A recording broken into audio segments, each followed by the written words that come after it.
Bueno, muchas gracias nuevamente a todos por sumarse a esta convocatoria, por compartir este espacio con nosotros. Vamos a estar, vamos a estar presentando el tema Mónica y yo, así que vamos a estar seguramente aproximadamente 45 minutos. Y si surgieran dudas o preguntas, les pedimos que utilicen el chat, que seguramente Romina va a estar mirándolo como para que hacia el final podamos responder inquietudes. Y ahora sí, entonces nos presentamos, ¿sí? Moni, ¿querés arrancar vos? Bueno, mi nombre es Mónica Buengel, soy licenciada en Psicología de la Universidad de Buenos Aires y hace muchos años, casi no podría contarlos, y además de la tarea también mi edad, que trabajo en Crobo Argentina como gerenta de consultoría en recursos humanos. Y desde hace algún tiempo, bueno, venimos pensando cómo juntarnos a través de este medio, ¿no? Virtual, para poder transmitir algo de lo que estamos pensando y compartiendo en la práctica profesional en estos días, ¿no? Vamos a compartir esta presentación con Lucila Carvajosa, que también es psicóloga y que trabaja también hace muchos años, no tantos porque es más joven, en Crow. Pero bueno, vamos a tratar de ubicarnos y pensar si en octubre del año pasado, noviembre del año pasado, podíamos imaginarnos que en qué situación nos íbamos a encontrar hoy, ¿no? Yo sé que dentro de los presentes hay compañeros, colegas de México, de Colombia, de Venezuela, y con más o menos variaciones estamos todos atravesando la misma situación. ¿Y cuál es esta situación? Es una situación de pandemia, ¿sí? Que para nosotros, para cada uno de nosotros seguramente era inimaginable sobre fines del año pasado. Pero entonces, bueno, vamos a hacer un breve repaso, ponernos todos de acuerdo de qué hablamos, ¿no? ¿Cuál es la significancia que tiene estar atravesando una pandemia? ¿Qué ocurre con esta situación? Y vamos a ver algunas características, ¿no? Que definen a una pandemia. Y es que, bueno, en principio se trata de un acontecimiento disruptivo que ingresa subrepticiamente en nuestras vidas y que cumple con los siguientes elementos. Es un acontecimiento inesperado, como decía recién, nadie se imaginó sobre fines del año pasado que agosto de este año nos iba a encontrar reuniéndonos y trabajando bajo esta modalidad. Interrumpe el proceso habitual de nuestra existencia, que se ve hackeado por tener que habituarnos a nuevas normas, hábitos y modos de vivir lo cotidiano. Por ejemplo, ¿no? Tuvimos todos que aprender en muy poco tiempo a incorporar nuevos hábitos e inclusive muchos hábitos a medida que avanzaba esta pandemia. Acá en la Argentina por lo menos pasamos a no tener que usar barbijo para salir a la calle, a hacer una imposición que hoy todos tenemos que usar barbijo, ¿no? Se ha vuelto obligatorio. Aprendimos a escuchar estadísticas, aprendimos a pensar en temas y hacer esos números en relación a camas de terapia intensiva, manejar términos inéditos, aprender términos inéditos, como, no sé, cuarentena preventiva social y obligatoria, o aislamiento social preventivo obligatorio. Ayer escuchaba en algunos noticieros que se está hablando de células sociales, ¿no? Para la liberación, ¿no? O poder empezar a otorgar algunos permisos para salir. Bueno, es un acontecimiento además que se sostiene en el tiempo, ¿no? Que mina el sentimiento de confianza en los otros, en el prójimo, porque nunca podemos saber si el prójimo está haciendo lo correcto o no, ¿sí? Y además, ¿no? En determinados casos lo vemos como un posible contagiador, ¿sí? Bueno, y más allá de todas las explicaciones que nos den, ¿no? Y que por toda la información que podamos adquirir, sabemos que esto contiene rasgos novedosos que no son codificables ni interpretables de acuerdo a los parámetros a los que estábamos habituados, ¿sí? Es algo que además amenaza la integridad física propia y la de nuestros seres queridos, ¿sí? Y y que además produce una suspensión de lo cotidiano, como decíamos, y que por lo tanto, ¿no? Es desgastante, dado que se mantiene en el tiempo, ninguno de nosotros se imaginó que, ¿no? Cuando empezó acá, por lo menos en Argentina, la primera cuarentena era 15 días, luego se extendió 15 días más, bueno, ya llevamos 5 meses de trabajo y de relacionamiento bajo esta modalidad. Y por lo tanto eso produce algún desgaste.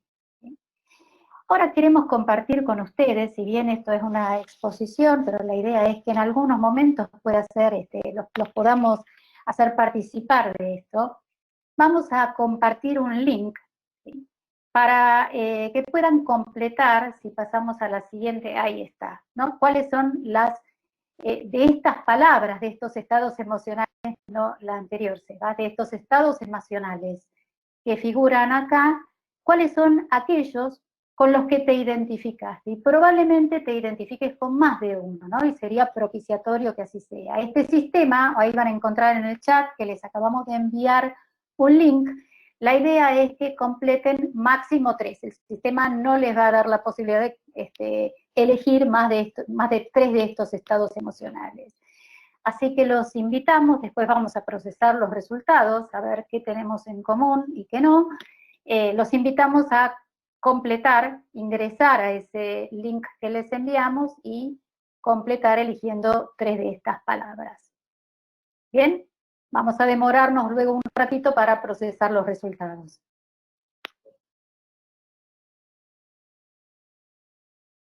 ¿Están pudiendo entrar?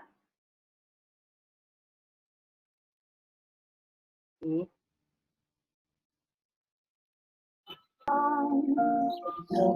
La idea es que ingresen en el link y voten en las opciones que les da la aplicación, ¿sí? Hay algunas personas que están respondiendo por privado o directamente en el chat. Para poder procesarlo necesitamos que contesten en el link que les hemos enviado. Gracias.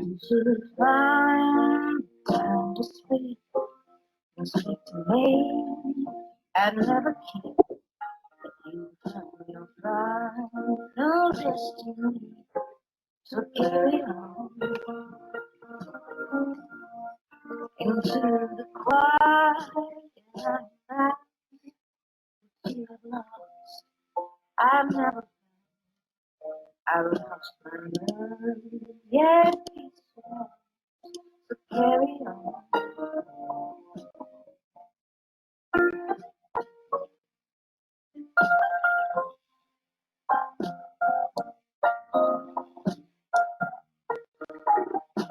Parece que hay gente que está intentando completarlo desde esta diapositiva. En el chat, al costadito, van a encontrar un link que los lleva al cuestionario a completar. Ah, bueno, ya tenemos los resultados. ¿Sabemos más o menos cuántas personas han votado? Ahí está creciendo igual todavía, o sea que siguen votando. Sigue votando.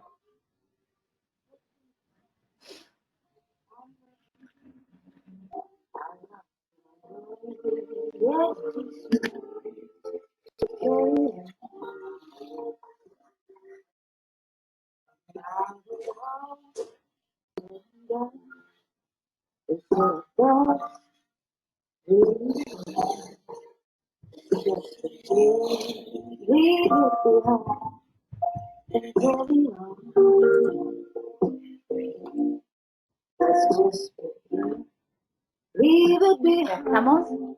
¿Ya estamos? Ronnie, ¿vos podés ver esto? ¿Sí? ¿Estamos? Sí, sí. Bueno, entonces, podemos ver que, digamos, las respuestas, los porcentajes de respuestas dan prácticamente por igual en ansioso y aprendiendo, que es algo que llama la atención, pero es algo sobre lo que vamos a trabajar luego, ¿sí? Luego sigue temeroso, ¿no? Que por supuesto es una situación, lo que veníamos hablando, ¿no? Ante esto imprevisible, ante esto desconocido, ante esto extraño, y que además tiene el carácter de peligroso. Bueno, una reacción lógica es tener temor, ¿no? Vemos que está muy interesante que nadie haya votado enojado con uno mismo.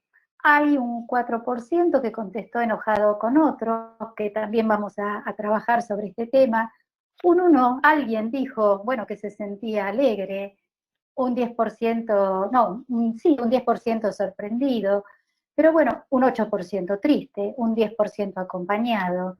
Lo interesante es que sobre todos estos estados emocionales vamos a ir desarrollando algo a lo largo de esta presentación, pero pivoteando centralmente sobre el concepto de resiliencia, ¿sí? Que es en el que queremos empezar a trabajar.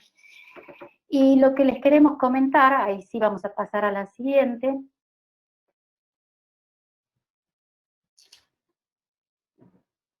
La siguiente diapo. Ahí está. Este señor que encuentran ahí a la izquierda se llama Boris Cyrulnik. Y él se lo considera hoy en día el padre de este término resiliencia. Nos gustaría contarles un poco sobre la historia de esta persona. Boris Cyrulnik hoy es un psicoanalista, neurólogo, etólogo, psiquiatra francés, en realidad es de origen polaco, pero bueno, cuando transitaba en Europa la Segunda Guerra Mundial, lo encontró con su familia viviendo en Francia. Su padre fue alistado en el ejército, su madre se alistó en la resistencia contra el gobierno de Hitler, contra la invasión nazi, y entregaron a Boris Cyrulnik para que pudiera salvarse al cuidado de una institutriz y de distintas instituciones. Boris Cyrulnik, siendo pequeño, en realidad, bueno, se salvó de varias redadas que hizo la Gestapo, bueno, viviendo escondido en varias ocasiones, ¿no? Era, por supuesto, parte de una familia judía, y cuando terminó la guerra, ¿no? Lo que lo marcó profundamente fue todas esas experiencias dramáticas que vivió a lo largo de su infancia, y cuando se convirtió en un adulto, algo de todas esas experiencias lo motivó a estudiar psiquiatría. Entonces, conducido por el deseo de reevaluar los acontecimientos de su propia vida, se dedicó luego al psicoanálisis, a la neuropsiquiatría, y dedicó gran parte de su carrera, por sobre todo, al tratamiento de niños traumatizados, ¿no? Es a él a quien hoy se lo considera el padre de la resiliencia, que es un concepto que proviene de la física, pero que se utiliza ampliamente en otras disciplinas. En las frases que ustedes van a ver que volcamos en la presentación, lo que queremos destacar es que cómo se relaciona el concepto de resiliencia con una dimensión social comunitaria para poder sobrellevar las dificultades. Vamos a seguir avanzando un poco más, ¿no? Quédense, digamos, con esta idea, ¿no? De que es alguien que puede acuñar un término que, bueno, que habla de determinadas cuestiones de afrontamiento a dificultades, precisamente por las dificultades que él atravesó en su propia vida. Bueno, lo que encontramos es que la resiliencia tiene diferentes acepciones según diferentes ciencias. Es en realidad un término que se toma desde la física, ¿no? Boris Cyrulnik lo toma de la física, y desde la física es un término que se toma de la resistencia de los materiales que se doblan sin romperse para recuperar la situación o forma original. Casi parece una metáfora, ¿no? De lo que podemos entender luego desde otras disciplinas acerca de la resiliencia. También es un término que se utiliza mucho en las neurociencias y refiere a la plasticidad neuronal. A pesar de los avances en los estudios neurocientíficos, particularmente los que se realizaron durante el siglo pasado y el actual, los mismos especialistas neurocientíficos reconocen que se sabe muy poco sobre el cerebro, y esto es básicamente porque hay un mayor número de conexiones neuronales que número de amistades y conexiones en Facebook en todo el mundo, ¿sí? Así que imagínense la cantidad de conexiones neuronales que tiene ese órgano tan pequeño que tenemos en nuestra cabeza. Y si bien hasta hace algunos años se consideraba que neurona que moría no podía ser reemplazada en su funcionalidad, en los avances que vienen haciendo las investigaciones neurocientíficas, se va cambiando este concepto y se avanza cada vez más en la idea de plasticidad neuronal, evidenciando que hay funciones que pueden ser reemplazadas o sustituidas por otras partes del cerebro. Entonces, desde las neurociencias, el concepto de resiliencia requiere de un sistema neuronal altamente plástico y multifuncional que integre la información interoceptiva, o sea, aquellas sensaciones que vienen del interior de nuestro propio cuerpo, la exteroceptiva del medio ambiente, lo emocional, lo motivacional, lo cognitivo, para que el sujeto pueda evaluar el contexto y seleccionar la estrategia adecuada al momento. Si avanzamos un poco más, vamos a ver qué significa la resiliencia para la disciplina de la psicología. ¿Sí? Ahí necesito que pases la diapo, Sebastián.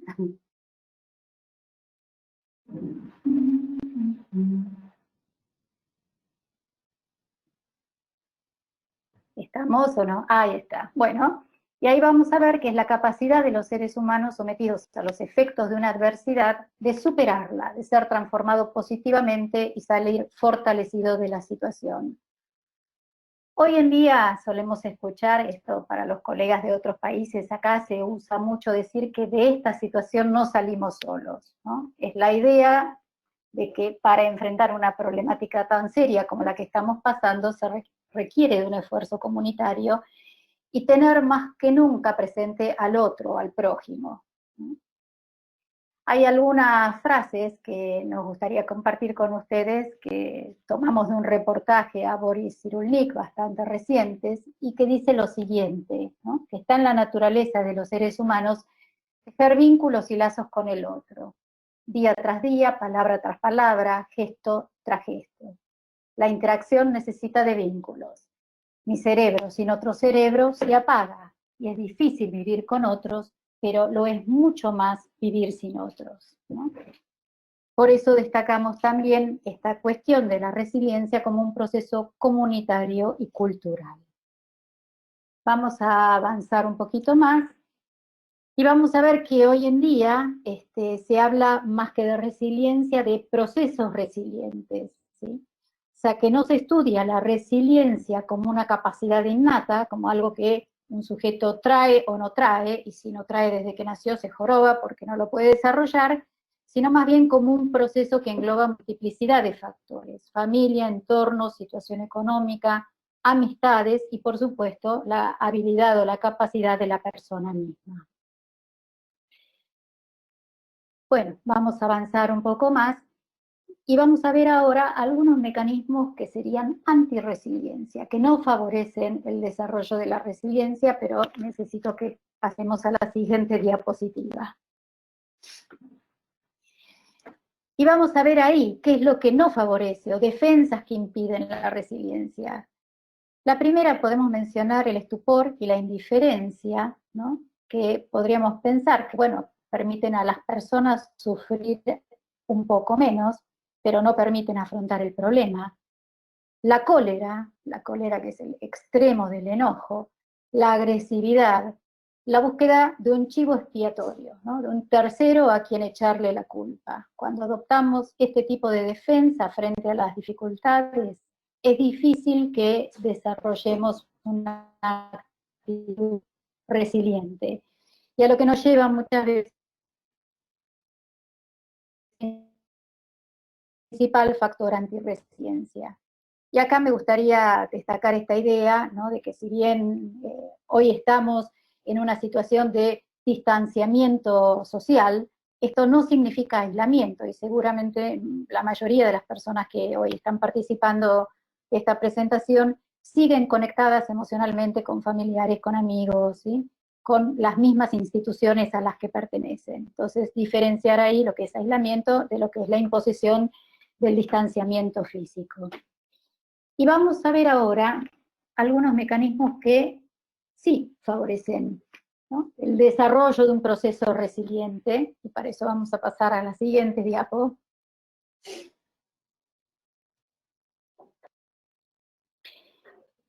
Bueno, ¿qué mecanismos propician la resiliencia? El primero que queremos mencionar es la sublimación, ¿no? Que es la capacidad de transformar el horror en una obra de arte.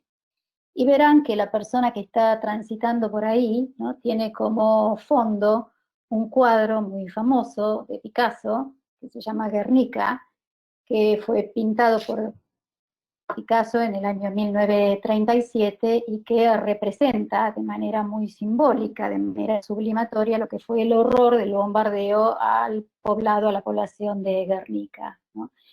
Es un cuadro que se considera de las más bellas obras de arte del siglo XX, que está permanentemente expuesto en el Museo Reina Sofía, y que en realidad Picasso pidió que solamente fuera retornado a España una vez que terminara la dictadura de Franco en España, ¿no? Pero hoy quien tiene la suerte de poder viajar, no hoy, pero en algún momento ha viajado y en el futuro viajará a Madrid, es una obra de arte que realmente vale la pena ver. El otro mecanismo es el humor, ¿no? Que algunos lo llaman la cortesía de la desesperación. Permite expresarse sin provocar malestar en el entorno. Y acá nos queremos detener un poco porque, bueno, desde lo que es la psicología o el psicoanálisis, el humor fue trabajado bastante, ¿no? En realidad, quien tiene muchos artículos escritos sobre el humor es un psicoanalista, en realidad el inventor del psicoanálisis, que Freud, que él hablaba de la actitud humorística. Y decía en relación a ella que proporciona un beneficio placentero, tanto a quien emite el chiste como a quien lo recibe, a quien lo escucha. ¿Y esto por qué? Porque el humor ahorra los afectos desagradables que puede producir una situación, por ejemplo, el enojo, el lamento, el susto, el terror. Todos estos afectos de los que no queremos saber nada, ¿no?, los transforma en soportables, tanto para quien emite el chiste como para quien lo recibe. Un ejemplo de esto, a más de uno le habrá pasado, de concurrir a un velorio y que suele haber esta figura clásica del contador de chistes en los velorios, ¿no? Que la verdad que es bastante importante porque, bueno, es quien ante una situación de pérdida, de tristeza, de dolor, logra, ¿no? A veces nos reímos más o menos de esos chistes, pero logra transformar ese sentimiento pesaroso en algo soportable, ¿no? Y esto lo llevaba a Freud a pensar el humor no como algo resignado, sino como algo rebelde, dado que el sujeto o el yo del sujeto lo que hace es que se empecina en no verse afectado por los influjos de la realidad, pero logra a través del sentido del humor transformar esa realidad y hacerla aceptable, ¿sí? Ahí, como verán, dice, algunos lo llaman la cortesía de la desesperación, ¿no? Permite expresarse sin provocar malestar en el entorno. Y como tercer mecanismo, el compromiso social o el altruismo, ¿no?, que es lo que estimula la empatía, que nos permite vivir juntos. Y agregaría en este momento un cuarto, que me parece bastante importante y que tiene que ver con el juego, ¿sí? La capacidad lúdica que por suerte tenemos los seres humanos, ¿sí?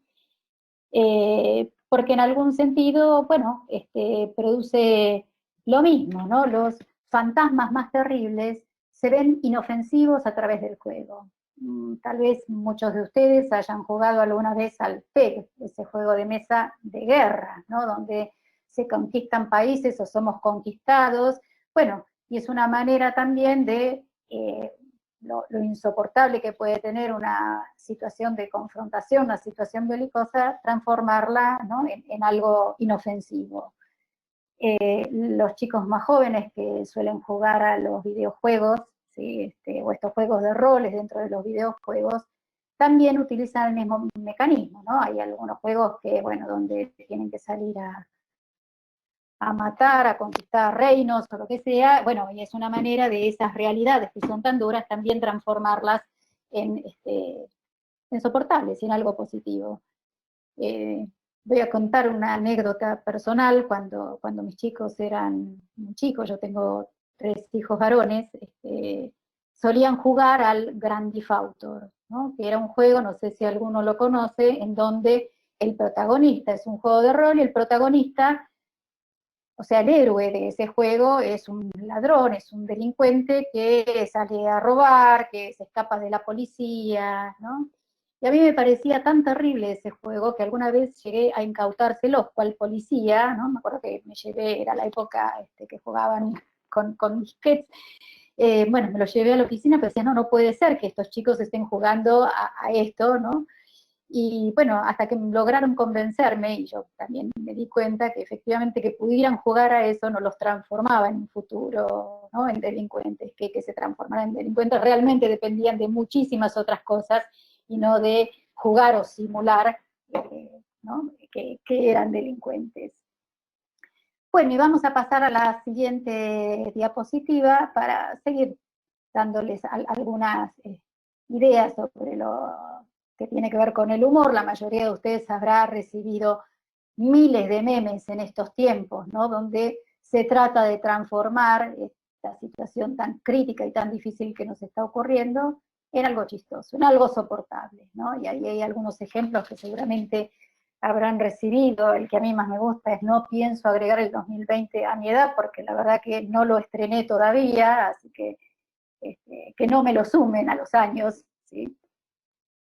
Y vamos una más, porque hay algunos referentes históricos que también han tenido frases interesantes en relación al humor o a esta habilidad humorística. Churchill solía decir que la imaginación consuela a los hombres de lo que no pueden ser. O sea, es cuando algún ideal no alcanzan, bueno, lo imaginan, ¿no? En cambio, el humor los consuela de lo que son. O sea, cuando hay algo en la realidad, ¿no?, de sí mismos que no les gusta, pueden buscar el consuelo a través del humor. Y vamos a apelar a otro reconocido humorista, ¿sí?, que fue Charles Chaplin, que él solía decir que la vida vista de cerca es una tragedia, mirada de lejos parece una comedia. Esto también nos habla de la importancia de a veces poner cierta distancia, ¿no?, entre eso que ocurre, ¿no?, poder mirarlo en perspectiva, ¿sí? Y entonces, bueno, ahí la tragedia puede adquirir un poco este carácter de comedia. Bien, hasta acá los acompañé yo, después seguramente nos vamos a volver a encontrar en las preguntas o los intercambios que hagamos. Ahora le cedo la palabra a mi colega Lucila. Bueno, genial, gracias Moni.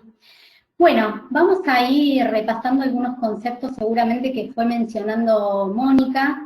En principio vamos a empezar a pensar acerca de las claves para desarrollar una actitud resiliente. Ustedes en la presentación ven estos 3 puntos: la aceptación de la realidad, la búsqueda de sentido y la creatividad e ingenio. Vamos a empezar a pensar acerca de la aceptación de la realidad. Tiene que ver con, a ver, si vamos unos meses atrás, primer momento en que nos dicen hay un caso de COVID positivo en Argentina, no sé, llegó por Ezeiza, bueno. La realidad es que en este primer momento ninguno de nosotros sabía con qué nos íbamos a enfrentar. Era poder conocer, poder saber, escuchábamos lo que pasaba en China, lo que había pasado en Europa, pero bueno, necesitábamos conocer qué era lo que empezaba a pasar acá.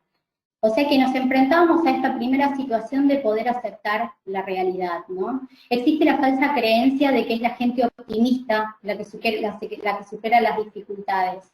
Ahora, en realidad el optimismo sistemático es el que nos conduce, digamos, a choques constantes con la realidad. Las personas resilientes son las que saben ver la realidad tal y como es, incluso con toda su crudeza. El segundo punto que nos gustaría destacar como una de las claves es la búsqueda de sentido. Bueno, hubo muchos pensadores que han basado sus teorías, ¿no?, en relación a esto. Uno de estos es Viktor Frankl. Ahora, nos gustan estas distintas preguntas que hemos detallado: el qué construyo, el qué oportunidad. Hemos escuchado muchas veces el bueno, ¿por qué? ¿No? ¿Por qué ahora? ¿Por qué está pasando esto? Digo, el por qué nos conduce, nos obtura, digamos, a no encontrar salida. No tengo cómo defenderme, un por qué no voy a encontrar la respuesta. Por eso es que nosotros una de las primeras preguntas que detallamos acá, en relación a encontrarle el sentido a esto, es una que posibilita, que es el para qué a mí, ¿no? ¿Para qué me encuentro en esta situación? El tercer punto es la creatividad e ingenio. Claramente la creatividad se vincula mucho con lo lúdico que mencionaba Mónica hace un momento. Ahora, la creatividad es una de las capacidades más importantes y útiles que tiene el ser humano. Y es así porque nos permite crear e inventar nuevas cosas, objetos, soluciones, ideas, y a partir de esto tomarlas incluso hasta del medio en el que nos encontramos. Seguramente muchas de ustedes, digo, madres, padres, hemos tenido que poner muy en juego la creatividad en la casa, en esto de combinar no solo la limpieza, sino también lo que tiene que ver entre límites de los chicos, tareas, juegos de ellos, momentos en los cuales tenemos que tener reuniones y poder encontrar algún plan creativo para que ellos puedan estar conectados, para lo cual entendemos que estas tres claves estuvieron presentes desde el principio, ¿no? Y que de esto también se trata el poder ir desarrollando una actitud resiliente. Pasamos a la siguiente, Sebi. Ahora vamos a repasar un poco los hábitos. En realidad, lo más importante de esta diapositiva, que incluso lo van a ver repetida en otras imágenes, es esto de la flor, ¿no? La margarita. Fíjense que es una margarita que parece que hasta está pudiendo dar flor en un ambiente que uno podría pensar, no sé, es un ambiente inhóspito, ni siquiera lo veo fértil, ¿no? La tierra está seca. Ahora, sin embargo, aparece esta margarita. Nosotros desde el primer día escuchamos hablar de la importancia de incorporar rutinas, de incorporar hábitos. A ver, lo importante de incorporar hábitos es que desde el comienzo del aislamiento uno tenía que armar ciertas rutinas para poder ubicarse frente a esta nueva realidad. Los hábitos sabemos que son inconscientes, que al principio uno los va aprendiendo y una vez que los incorpora, salen de manera automática. Así como los hábitos los aprendo, puedo desaprenderlos. El hábito de fumar, por ejemplo, digo, con un trabajo que es muy arduo, digamos, pero uno puede desaprender estos hábitos. Ahora, lo más importante es esto, ¿no? O sea, estos hábitos nos parecen que son claves como para poder pensar en la promoción de la resiliencia. La conexión social, esto que mencionaba Mónica y que a propósito usamos el término distanciamiento y no aislamiento, ¿no? La importancia de continuar en contacto con nuestros seres queridos, ¿no? Que el contacto, digo, la cantidad de Zooms que hemos tenido desde el principio, las videollamadas, el poder escuchar a la gente que queremos y de esa manera también poder compartir esta situación que estamos viviendo. El segundo punto tiene que ver con el dominio del lenguaje. O sea, primero tengo que entender qué es lo que me pasa, ¿no? No solamente tengo que tener la posibilidad de hablar para poder decir lo que me pasa, sino además también identificar que algo me está pasando. Digo, al principio, a través del Menti estuvimos viendo cuáles eran los estados emocionales hoy y en este momento. Ustedes habrán visto que durante el día incluso van cambiando estos estados emocionales. Bueno, lo que también seguramente hemos aprendido desde el comienzo de la cuarentena es en qué momento o frente a qué estado emocional hago qué, ¿no? A partir de ahí es decir, bueno, a ver, ¿cómo identifico lo que me está pasando? El pedir y el aceptar ayuda es el tercer hábito que mencionamos y es justamente levantar la mano. Y no solamente mencionar que la necesito, sino aceptarla. El humor, lo mencionaba Mónica hace un momento. El optimismo, aunque sea una pequeña dosis de optimismo frente a todo esto que está pasando. La flexibilidad, el autoconocimiento, la autoconfianza, el autocontrol emocional, estos tres se vinculan mucho con lo que es la inteligencia emocional, ¿no? El autoconocimiento, el poder reconocer cuáles son mis potencialidades, cuáles son mis limitaciones. El tener un propósito, el tener un objetivo, también es algo que se venía escuchando desde el comienzo, el decir, bueno, pongamos objetivos a corto o a mediano plazo, ¿no? Pero que de alguna manera me muevan a seguir avanzando en función de esta meta que voy teniendo por delante. Y lo lúdico es algo que también mencionamos recién, que obviamente pone en juego la creatividad, pero a través del juego también se permiten tramitar situaciones que son críticas. Bien, pasamos a la siguiente, si te parece, Seba.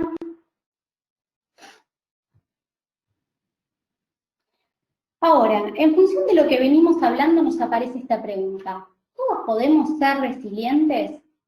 Mónica mencionaba hace un ratito. Es muy importante aclarar que no es una condición innata, ¿no? Sino una capacidad que podemos aprender a lo largo de la vida y de acuerdo a distintas experiencias que hemos ido atravesando. Siempre considerando que se va a vincular con aquellas situaciones que han sido adversas.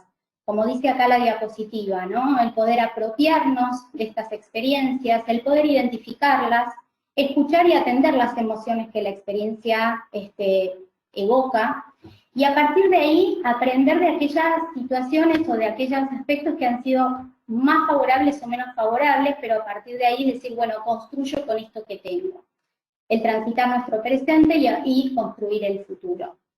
A ver, posiblemente, digo, uno nosotros muchas veces lo que hemos estado conversando al momento de armar esta presentación, era que no existen las situaciones traumáticas en sí mismas, ¿no? O sea, depende de cada ser, de cómo las vivencia y a partir de ahí cómo las elabora. Mirando para atrás, probablemente ustedes puedan identificar a lo largo de su vida distintos tipos de experiencias que han sido traumáticas o adversas para cada uno de ustedes, y a partir de ahí poder identificar cuáles de estas, frente a cuáles hemos podido transitarlas, transformarlas y avanzar, ¿no? Bien, podemos pasar a la siguiente, si te parece, Seba. Ahora, ¿cómo afrontamos este contexto que nos está implicando un cierto peligro? Cuando mencionamos esto de peligro, nos parece importante aclarar que lo identificamos como una amenaza a la salud física, ¿no? Que es esto de enfermarse. Y desde lo emocional, ¿qué significa la angustia, el miedo, la ansiedad, la irritabilidad, la incertidumbre, que puede generar este mismo aislamiento? La pandemia global, la situación económica, el no ver a nuestros seres queridos, el no poder abrazarlos, ¿no? Todas estas situaciones son las que nosotros mencionamos hoy como peligro. Ahora, retomando conceptos desde las neurociencias, el sistema nervioso autónomo se activa frente a un peligro y puede responder por dos caminos. Uno es la huida y el otro es la lucha. La huida puede representarse de varias maneras, como un mecanismo de defensa de a mí no me va a pasar nada, o me recluyo, o me enojo. En cambio, el de lucha es poder organizar una estrategia que sea funcional y que nos permita afrontar este contexto. O sea que a partir de acá tomamos la acción de lucha como una posición activa frente al peligro y lo conectamos con el armado de una estrategia funcional para enfrentar la realidad. Pasemos a la siguiente, Seba. Ahora, ¿cómo afrontamos este contexto? En función de lo que venimos hablando sobre la posibilidad de poder poner en marcha una estrategia de afrontamiento que sea funcional, nos parecía interesante destacar la importancia del poder reconocer la estrategia que uno está poniendo en juego. Probablemente el pensar en una falta de estrategia nos deje justamente en cierto estado de vulnerabilidad. Por eso la puesta en acción es una respuesta posiblemente en un inicio automática y después uno por intermedio de la razón lo puede identificar como una estrategia de afrontamiento. Una que puede ser más o menos exitosa, pero a partir de ahí uno puede llegar a aprender, ¿no? Por eso nos quedamos con esta frase que nos parecía interesante, es mejor tener una mala estrategia a no tener ninguna, ¿no? Más allá del resultado, decir, bueno, miro para atrás y puedo volver a evaluar, pero el poder reconocer que hubo una estrategia, que hubo una condición activa frente a esto. Avanzamos un poquito más. Bien. Ahora, retomando justamente esto de la posición activa, lo que vemos es que como modos de adaptación al contexto podemos encontrar acciones que son activas y directas, que nos vinculan más con una sensación de transformación, y aquellas que son menos activas o menos directas, que las vinculábamos con esto de la huida, ¿no? Ahora, frente a esto activo y directo, el primero que nos parecía destacar era el análisis lógico de los datos. Hace un momento Mónica mencionaba cómo tuvimos que aprender a partir de esta pandemia a leer determinados gráficos, a poder informarnos sobre la situación. La realidad es que seguramente ustedes habrán identificado que al principio no conocíamos, entonces empezamos a conocer sobre el virus, poder hacer un análisis lógico y racional, ¿no? de lo que estaba pasando. Esto seguramente fue disminuyendo la incertidumbre, la ansiedad y quizás aparece cierta sensación de control de la situación. El segundo es evaluar y hacerse cargo de la responsabilidad frente a esta situación. Habíamos mencionado dentro de las claves la importancia de poder decir, bueno, a ver, hasta dónde yo puedo hacer y hasta dónde no. Y frente a esto, ¿de qué me hago responsable? O sea, es responsabilidad mía el decir, bueno, si salgo a la calle me cuido con un barbijo, me lavo con frecuencia las manos, ¿no? Entonces, a partir de esto es qué es lo que yo puedo hacer. Y esto se vincula con la siguiente acción, que es obviamente poner en acción, llevar de manera directa a la práctica aquello que está a mi alcance. La última es la recopilación de experiencias. Bueno, es claro cómo hemos tenido que conocer, o mismo los epidemiólogos han tenido que conocer cómo se fue manifestando el virus a lo largo de los distintos países y a partir de ahí poder replicar aquellas que eran buenas prácticas, ¿no? Entonces la recopilación de experiencia tiene que ver con esto, con poder conocer cuál fue la experiencia de otros y a partir de ahí poder repetir aquellas que han sido exitosas. Ahora, hay acciones que son posibles que también pueden ser menos directas o menos indirectas, algunas las hemos mencionado. Sí, en particular nos gustaría detallar la del nivel alto de estrés sostenido del tiempo, porque es algo que se está dando de manera bastante frecuente en estos tiempos, ¿no? Nosotros en muchas de las acciones que hemos hecho desde el equipo de consultoría, al momento de escuchar a la gente está de manera muy presente el no poder desconectarse, sea de las pantallas, sea de la conexión con el trabajo. Entonces estamos viendo emergentes que se vinculan con lo que es el burnout, ¿no? Con el estrés laboral por la alta exposición en este sentido. Bien, pasamos a la siguiente, Sebi, si te parece. Bien. Ahora, queremos destacar que todas estas posibilidades de acción van a depender siempre del estilo de cada individuo. Es decir, todas las personas tomamos decisiones, y en esta toma de decisiones cuenta el estilo de pensamiento, que es el estilo natural desde el cual pensamos la realidad, la comprendemos, y desde una disposición que nos lleva a obrar en una cierta dirección. Nosotros tomamos de la teoría de Jung lo que son los tipos psicológicos, ¿no? Y a partir de acá aparecen estos 4 estilos. Va a depender de cada una de las personas y de cuál es el estilo más natural, ¿no? Y de preferencia, pero hablamos de 4 características generales que vinculan estos estilos, ¿no? Uno que es el más lógico, otro que es un poco más metódico, más organizado, otro que puede ser más empático, como es el estilo 3, y el 4 que es más intuitivo, más creativo. Ustedes si se fijan a la derecha del gráfico, ese es el gráfico característico de Value Drivers. Value Drivers es una herramienta que utilizamos dentro de Crow, es una herramienta de autoconocimiento, y nosotros lo venimos usando dentro de las organizaciones ya hace muchos años. Esto nos permite muchas veces identificar cuál es el estilo propio de las personas. Lo administramos tanto de manera grupal como para hacer un análisis de un equipo de trabajo, como también de manera individual, y a partir de poder identificar el estilo propio, eso permite armar una estrategia, retomando el tema, una estrategia acorde al mismo, ¿no? Hay personas que a la hora de tomar una estrategia son más racionales, otras más emocionales, otras más metódicas y otras más intuitivas. Ahora, consideramos también que el estilo que tienen los líderes dentro de las organizaciones impacta en los modelos de liderazgo que se transmiten y por ende también en lo que concierne al estilo de trabajo de cada equipo, ¿no?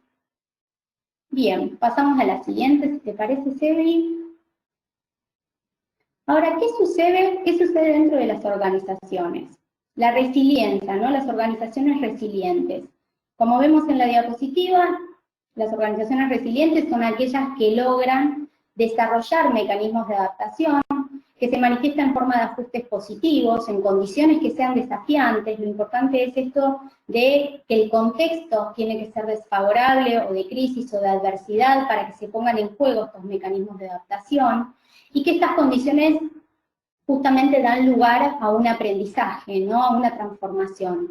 Hay una definición que también nos parece interesante destacar, que es la resiliencia organizacional es la capacidad de una organización de poder absorber y transformar situaciones críticas, sin perder la capacidad de cumplir su misión, ¿no? Esta posibilidad de poder tener el objetivo presente, la meta o el sentido, ¿no? De esa organización presente más allá del mecanismo de adaptación o de la transformación que lleve a cabo para poder adaptarse a esa situación.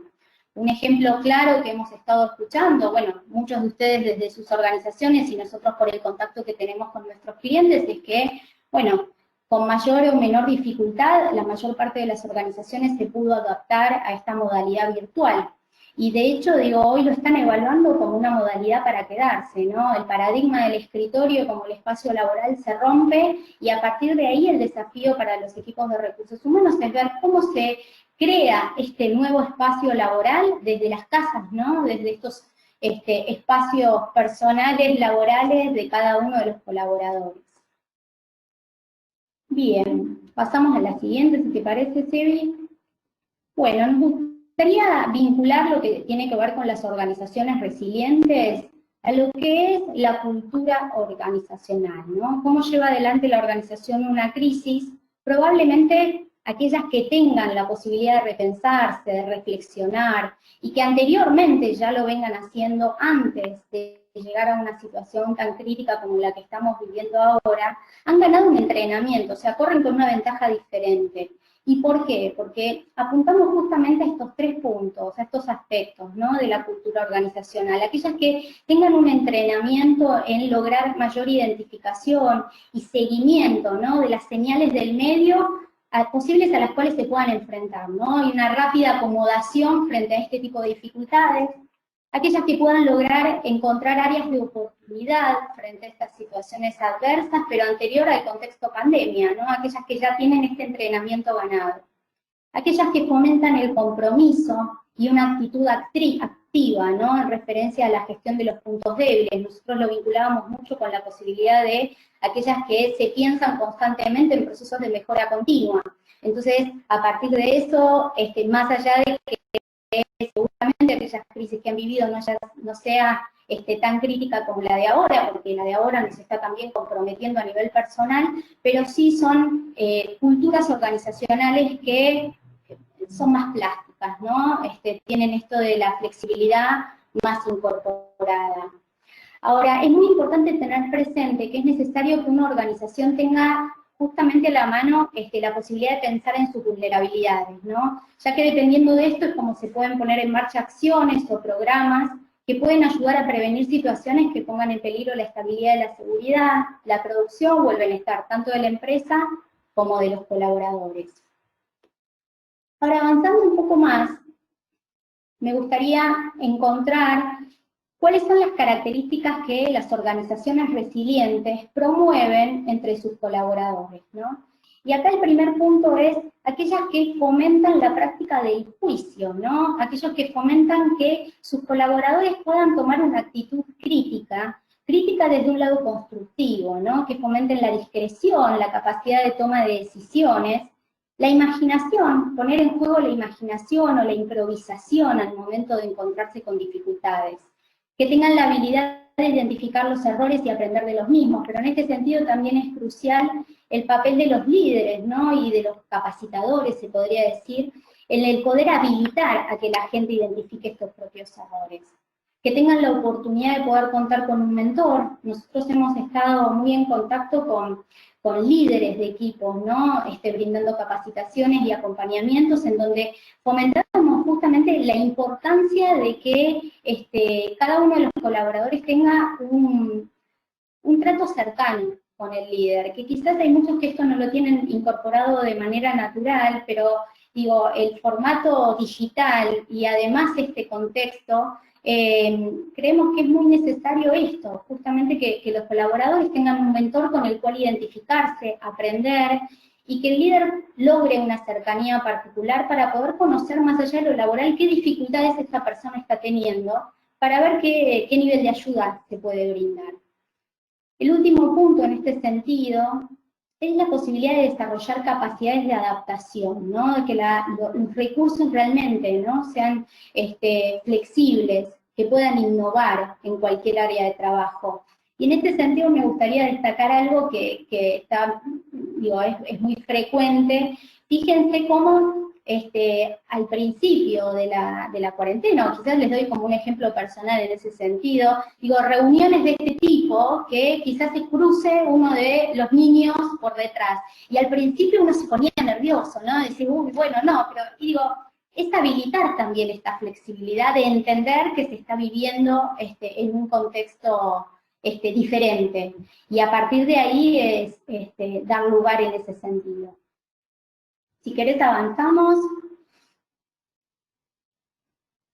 Bien, algunos puntos coincidentes entre las personas y las organizaciones resilientes, un poco a modo de resumen, ¿no? La aceptación de la realidad, encontrar el sentido, la capacidad de improvisación, la flexibilidad, la agilidad y el compromiso y solidaridad. Bien, pasamos a la siguiente, si querés, Evi. Y acá sí, como cierre, digamos, de esta etapa, un poco para resumir, ¿no?, lo que fuimos conversando, que las personas y las organizaciones resilientes son justamente aquellas que pueden iniciar un nuevo desarrollo durante y después de una crisis, ¿no? En este sentido es decir, bueno, si estamos durante, pensemos también en el después de esta crisis, a ver qué es lo que podemos mirar como posibilidad de transformación y que seguramente ya hemos transformado, ¿no? Hemos logrado como un aprendizaje. Bien, por último les queremos regalar algunas preguntas que se nos ocurrían como modo para acompañar el cierre. En este tiempo hemos estado pensando mucho, decir, bueno, a ver cómo venimos adaptándonos, cómo hacemos un balance, ¿no?, de toda esta situación, probablemente el poder identificar qué es lo que nos hace bien y qué nos gustaría sostener en el tiempo. Ahora también pensamos en la posibilidad de una pregunta de qué es lo que más me gustaría aprender antes de que termine esta situación de crisis.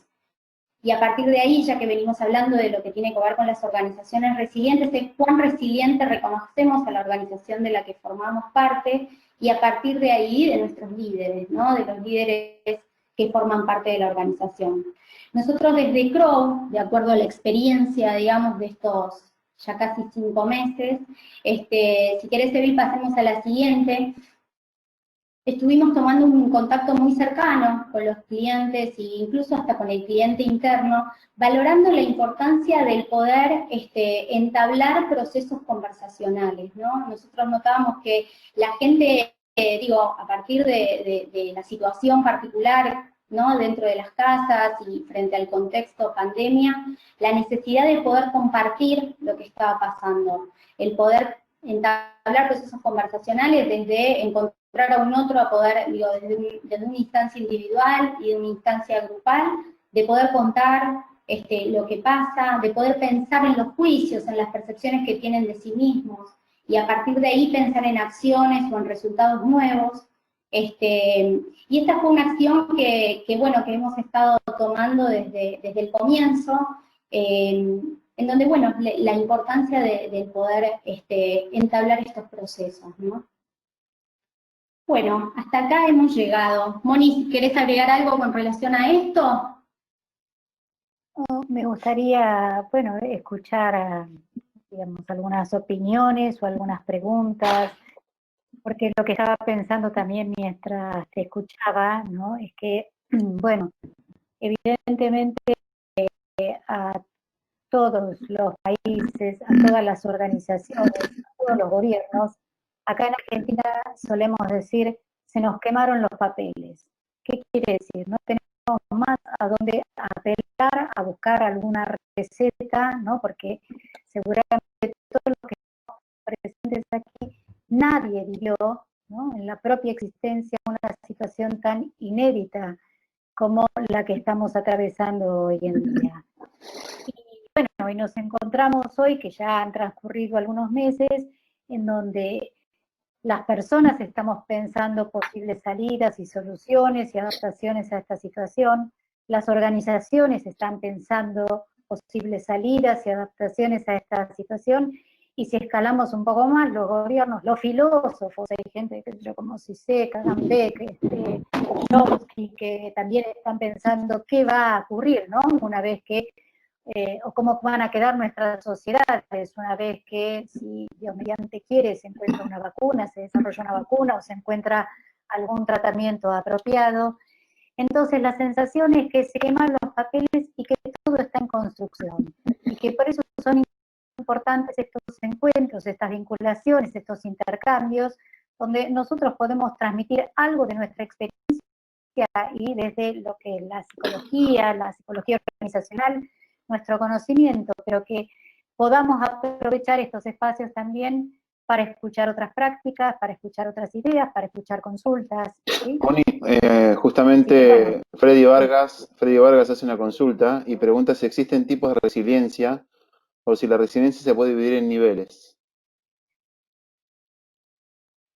Ajá. Bueno, es una pregunta interesante, porque te podría responder que, bueno, como en todo, ¿no? Como en toda herramienta de las que las personas disponemos, bueno, podemos utilizarlas, ¿no? O adquirirlas efectivamente, ¿no? Y aplicarlas en distintos niveles. Algunos, ¿no? Podremos, ¿no? Y hasta situacionalmente.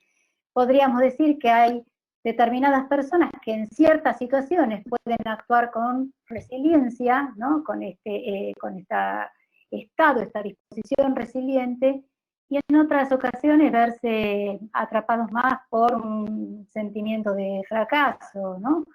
Lo que sí es importante es, ante cada situación crítica, ante cada dificultad, bueno, pensar cómo podemos, sabiendo de este término, sabiendo de que esto es una herramienta de la que podemos valernos, bueno, cómo poder implementarla. No quiere decir que hay personas mejor o peor resilientes, ¿sí? Hay personas que frente a determinadas situaciones, por eso hablábamos antes del proceso resiliente, de actitud resiliente, ¿sí?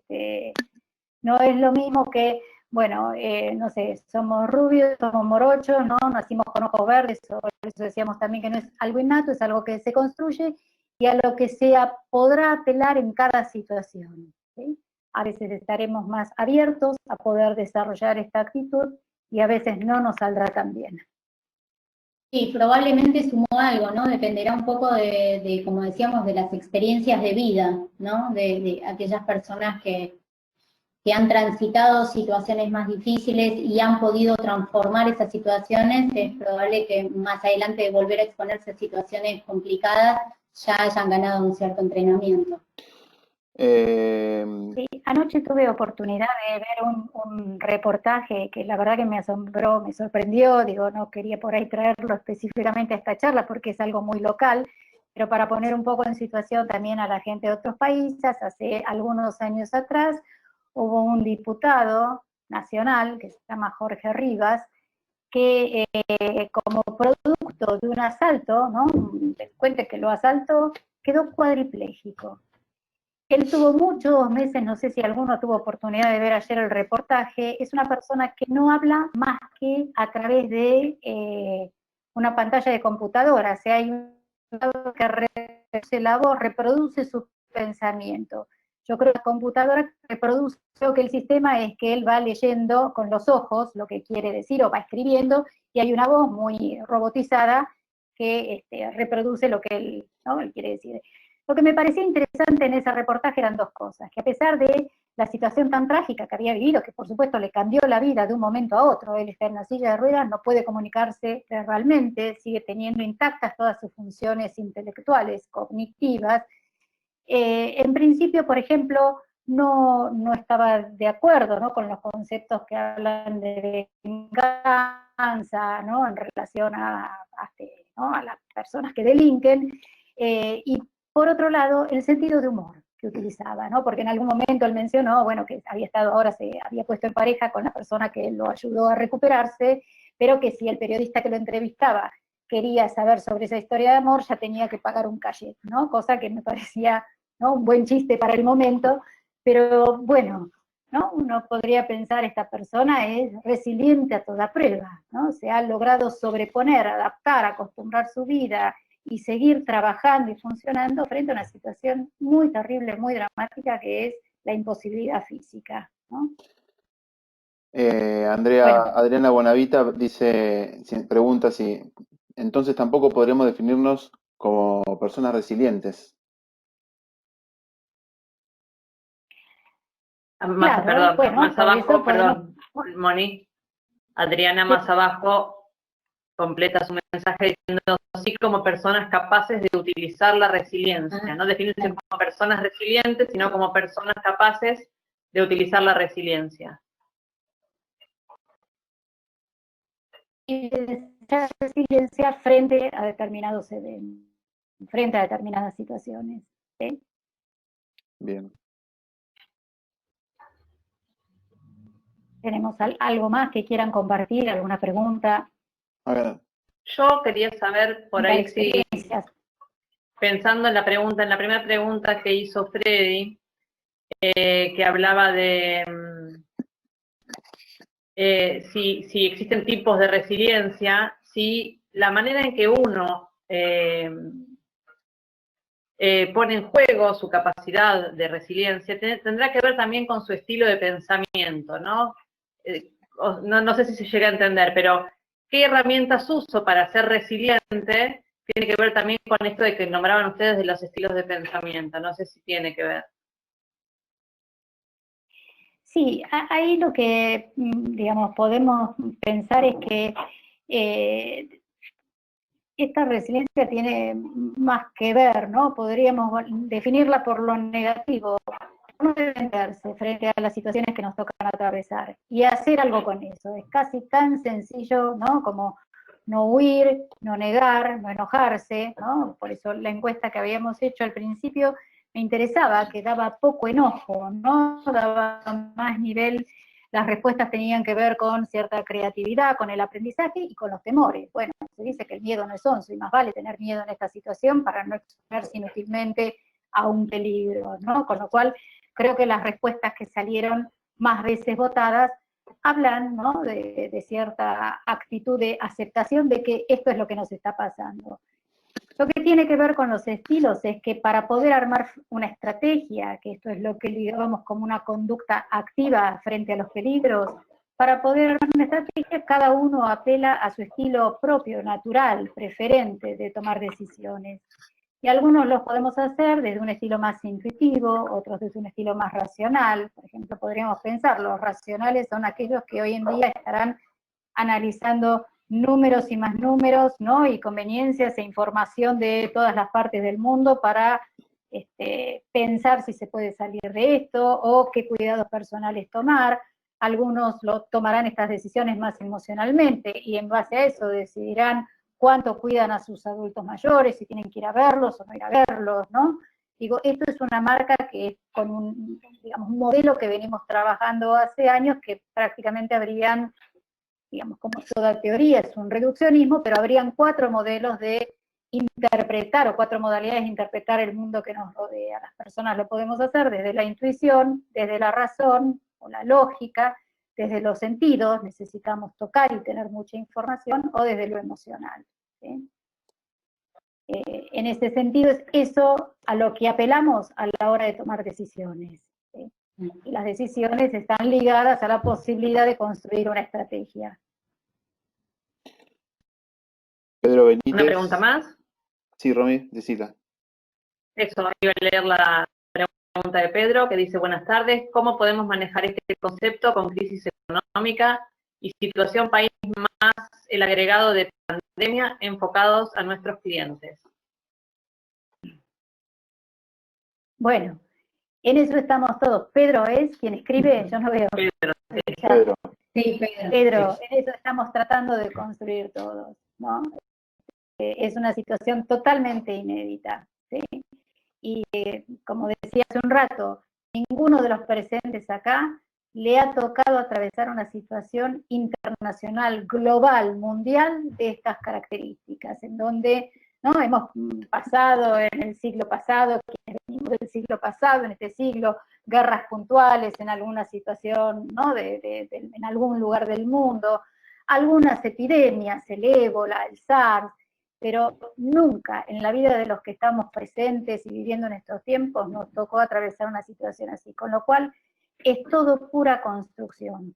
Y ojalá podamos salir de una manera, ¿no? creativa, de una manera pagando el menor costo posible. Hoy ya sabemos, el otro día hablaba, bueno, alguien acuñó un término que la verdad que es muy triste, pero que tiene que ver con la necropolítica. Esto quiere decir, bueno, ¿no? Que no se nos naturalice el contar las pérdidas de las relaciones afectivas, que no se nos naturalice ¿no? el tema de que, bueno, nos exponemos, o sea, todo de ahora en adelante es pura construcción. En las organizaciones a lo que tenemos que apelar es un sentimiento, me parece, ¿no? Por lo que venimos viendo, cada vez más humanitario, más comunitario, en el sentido de poder estar cerca de la gente. Y algo que nos viene funcionando muy bien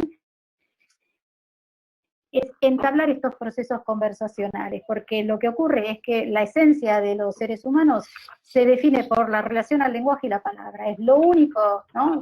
Pertenecemos al mismo reino animal que todos los otros animales que conviven en este planeta con nosotros, pero lo único que nos diferencia de todo el resto de los animales es la utilización de la palabra.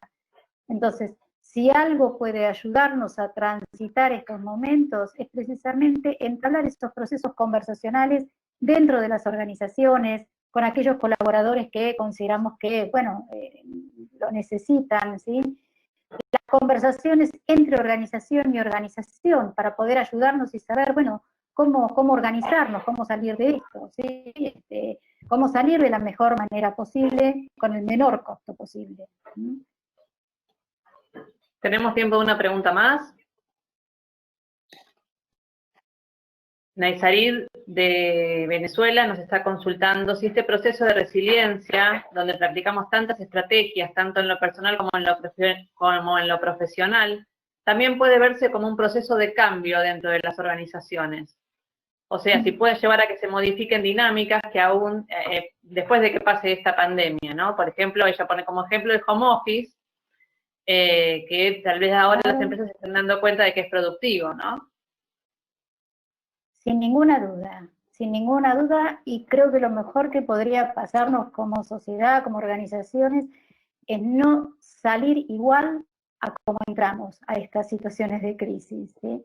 Entonces, sí, es muy probable, digo, las empresas están pensando, hay términos como, el otro día Sebastián me compartía uno, escritorio caliente o algunas cosas así, donde, bueno, las empresas están empezando a pensar cómo, ¿no? Una vez que podamos tener una vacuna o haya un tratamiento, ¿no? Que nos va a asegurar la integridad física, cómo rediseñar modelos y procesos de trabajo y probablemente abandonar algunos que, bueno, que estaban, ¿no? A los que estábamos habituados, pero que son innecesarios. Bien. Bueno, gente, si no hay nada más, es agradecerles muchísimo la participación. Ojalá podamos encontrarnos en algún otro momento y poder hacer algunos intercambios acerca de experiencias. Esperemos que les hayan resultado útiles en algo los conceptos que transmitimos, que por supuesto es una píldora, es para seguir pensando mucho y seguir profundizando. Muchísimas gracias. Agradecemos mucho los comentarios que están haciendo sobre la presentación, luego se la vamos a compartir y vamos a mandarle también una encuesta para escuchar sus opiniones. Y si tienen alguna pregunta para hacer, para que Mónica y Lucila les contesten, la podemos hacer por ese medio. Les agradecemos a todos, buen fin de semana y nos vemos pronto.